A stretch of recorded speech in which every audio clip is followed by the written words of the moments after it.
Hello everyone, আসসালামু আলাইকুম। Welcome to my channel. আশা করি তোমরা সবাই ভালো আছো। তো বন্ধুরা, তোমাদের জন্য আজকে একটা অসাধারণ এডিটিং নিয়ে চলে এসেছি। তোমরা অবশ্যই সেটা ইউটিউবের থাম্বনেল বা ভিডিওর থাম্বনেলে দেখতে পাচ্ছ। তো তোমাদেরকে আমি আজকে এই এডিটটা পুরোপুরি শেখাবো। আজ তোমাদেরকে আমি এই ভিডিওর মাধ্যমে বলে দিব কীভাবে তোমরা এরকম একটা ছবি এডিট করবা। তো বন্ধুরা, এই ফটো এডিটটা এখন কিন্তু ট্রেন্ডিং চলতেছে। এটা ইনস্টাগ্রাম যেখানে বলো, টিকটকে বলো, এটা সবাই রিলস আকারে আপলোড করতেছে। তো তোমাদেরকে অবশ্যই আমি ফ্রিতে এটা শিখিয়ে দিব। তার আগে তোমাদেরকে বলে রাখছি, তোমরা যদি আমার চ্যানেল নতুন হয়ে থাকো অবশ্যই চ্যানেলটা সাবস্ক্রাইব করে দেবা এবং একটা লাইক করে দেবা। তোমাদের একটি লাইক আমার ভিডিও বানানো অনেক উৎসাহ এনে দেয়। তো বন্ধুরা, কথা আর না বলে যাচ্ছি ফোনের স্ক্রিনে। তো চলে যাচ্ছি ফোনের স্ক্রিনে। তো চলে আসলাম ফোনের স্ক্রিনে। এখন আমাদের এই ফটো এডিট করার জন্য একটি অ্যাপ্লিকেশনের প্রয়োজন হবে। অ্যাপ্লিকেশনের নাম হচ্ছে পিক্সেলার। এটা অবশ্যই তোমরা গুগল প্লে স্টোরে পেয়ে যাবা। তো আমি পিক্সেলার অ্যাপ্লিকেশনটা ওপেন করলাম। এখন আমাদের প্রয়োজন হবে একটি ব্যাকগ্রাউন্ড সিলেক্ট করা। এই জন্য আমরা এখান থেকে দেখতে পাচ্ছ ব্যাকগ্রাউন্ড। এই জন্য আমরা একটা হোয়াইট ব্যাকগ্রাউন্ড এখান থেকে সিলেক্ট করব। করার পর এখন আমাদের প্রয়োজন হবে ব্যাকগ্রাউন্ডটা, যেহেতু সাইজ ছোটো, এটা আমরা সাইজ বড় করে নিব। এখান থেকে আমরা এটা সাইজ এভাবে না পারলে ক্রপ করে এটাকে আমরা বড় করে নিব। তো আমি এটাকে ক্রপ করে নিচ্ছি।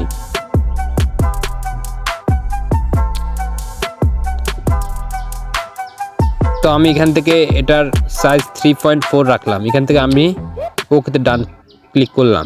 এখন আমাদের প্রয়োজন হবে একটি পিকচার অ্যাড করানো। এর জন্য আমরা এখান থেকে অ্যাড ফটোতে ক্লিক করব। অ্যাড ফটোতে ক্লিক করার পর এখন আমরা এখান থেকে আমাদের একটি পছন্দের একটি ছবি সিলেক্ট করব।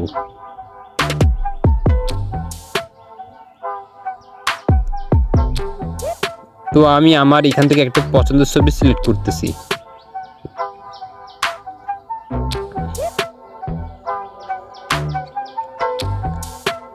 তো ছবি সিলেক্ট করা হয়ে গেলে এখান থেকে তোমরা ওকেতে প্লেস করবা।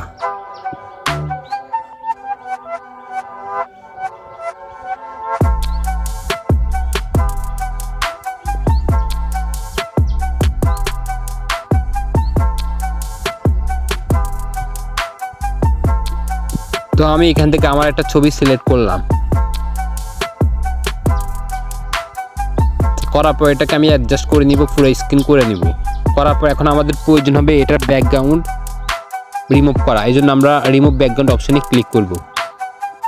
পিকচার অলরেডি ব্যাকগ্রাউন্ড রিমুভ হয়ে গেছে। এখন আমাদের প্রয়োজন হবে এটার ইফেক্টটা চেঞ্জ করা। এই জন্য আমি ইফেক্টে ক্লিক করব। এখান থেকে দেখতে পাচ্ছ কালার্স। তো এখানে কালার্স অপশানে ক্লিক করব।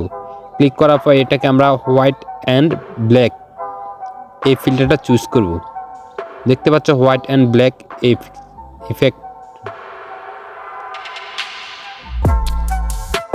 তো আমরা এখান থেকে এটাকে হোয়াইট অ্যান্ড ব্ল্যাক এই ফিল্টারটা সিলেক্ট করলাম। করার পর এখান থেকে ওকেতে ক্লিক করব। তার আগে এটার অ্যামাউন্ট অপশানটা কমিয়ে নিব। কমিয়ে নেওয়ার পর এখান থেকে আমরা ওকেতে ক্লিক করব। দেখতে পাচ্ছ পিকচারটা পুরোপুরি ব্ল্যাক হয়ে গেছে। এখন আমরা এটার মার্কস অপশানে গিয়ে এটার পিছনের ইফেক্টটা চেঞ্জ করব। ইফেক্টটা চেঞ্জ করার জন্য আমাদের যেতে হবে এখান থেকে মার্কস অপশানে যেতে হবে। তো মার্কস অপশানে গিয়ে এখান থেকে দেখতে পাচ্ছ শ্যাডো, এই শ্যাডোতে ক্লিক করবা।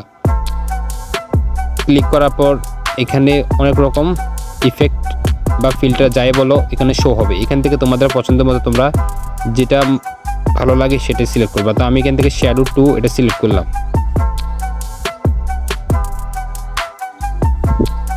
তো এখান থেকে আমি শ্যাডো 2 এটা সিলেক্ট করলাম। আমাদের পুরোপুরি ফটো এডিট করা শেষ। তো বন্ধুরা, এই ছিল আজকের ভিডিও। এই ধরনের মোর ইন্টারেস্টিং ভিডিওর জন্য অবশ্যই চ্যানেলটা সাবস্ক্রাইব করে দেবা এবং একটা লাইক করে দেবা। ধন্যবাদ।